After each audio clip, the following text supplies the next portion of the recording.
In this video, we're going to be removing some tile, some glued on hardwood floor, carpet padding, tack strips, and just clearing the way to add some new framing and prepare for the new flooring. There you go.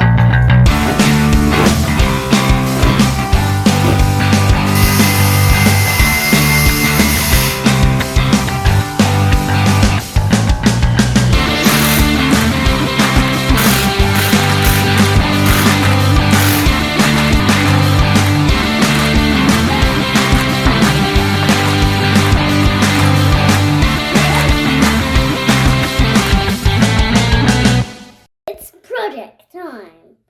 Woo!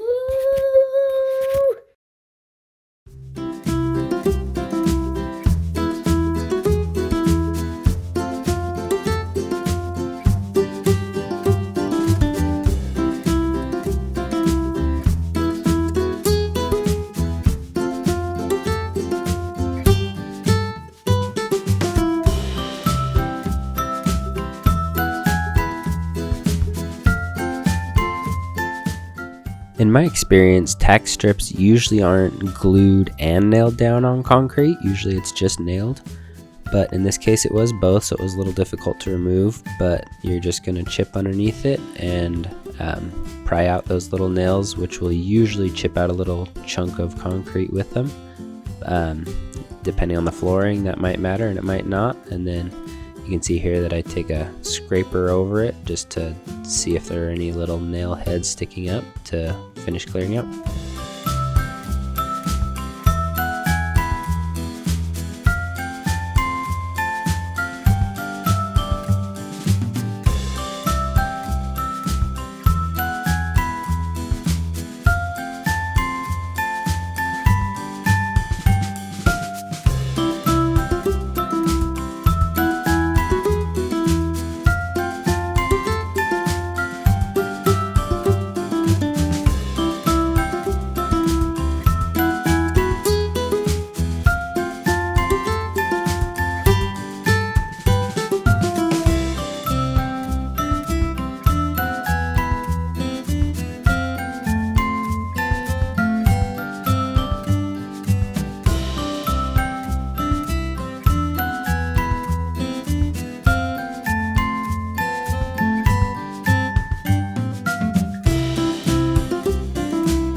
There was a lot of glue used on the installation of this hardwood flooring, so it was fairly difficult to remove, but I just used a crowbar to chip up what I could, and then used a flat scraper and also a rotary hammer in order to scrape up some of the excess glue until it was smooth enough for my needs.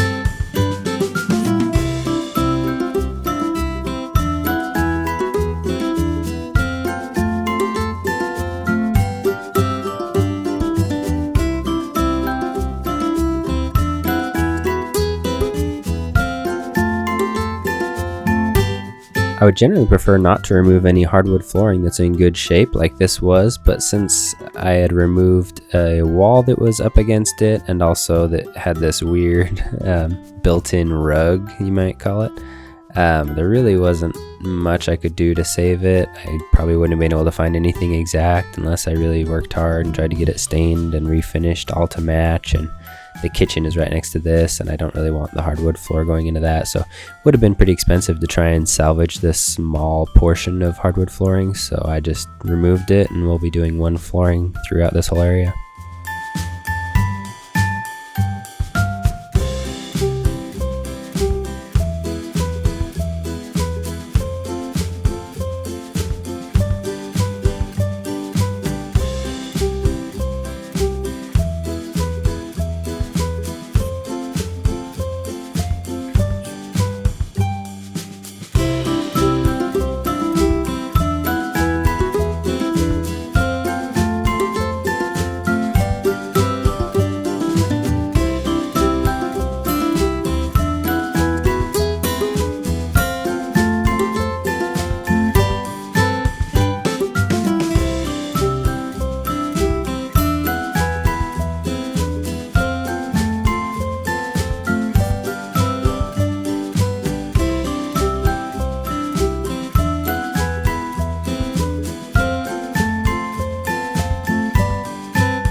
Removing tile really isn't a very difficult process, but it is a very dusty process, so I make sure I have lots of fans going to pull air through the area.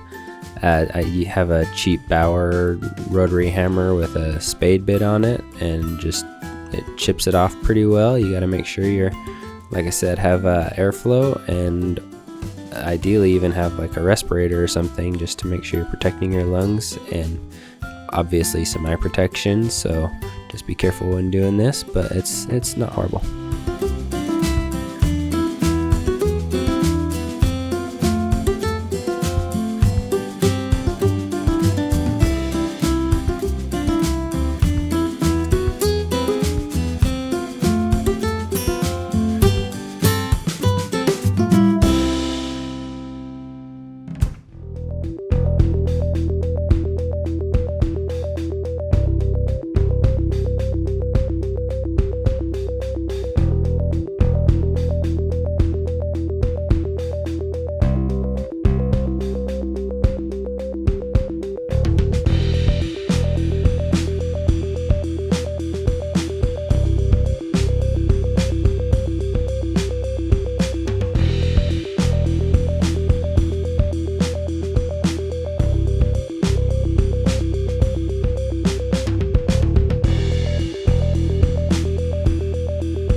There were two good reasons why we hadn't removed the cabinets before doing this. One was that we hadn't actually decided that we were going to be replacing them yet, and the other is that we were still using them. We were using this kitchen during this whole process and had to keep it somewhat functional, and so this is what it looked like. And if you're wondering why we're messing around with that dishwasher door and leaving it down, it's out of necessity because it was broken. That came with the house, and we didn't think it was worth putting a new one in during this whole renovation process and potentially scratching it and all that. So we just left it in place and wedged it shut when we needed to use it. And another thing to point out is that obviously we're using a city trash can to dispose of a lot of this tile. You'll want to be careful if you end up doing that. There's a weight limit on these, so just make sure you're not overloading it. We put about 1/4 to a half of the trash can before deciding to not put any more.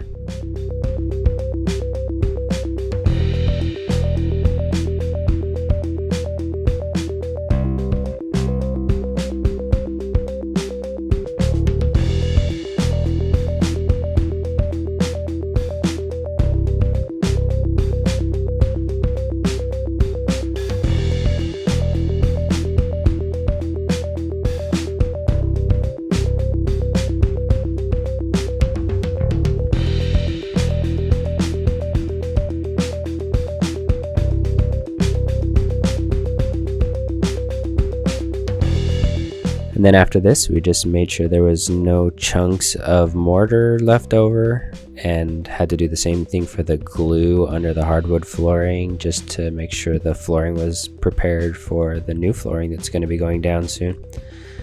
And that's it for this video. Thanks for watching.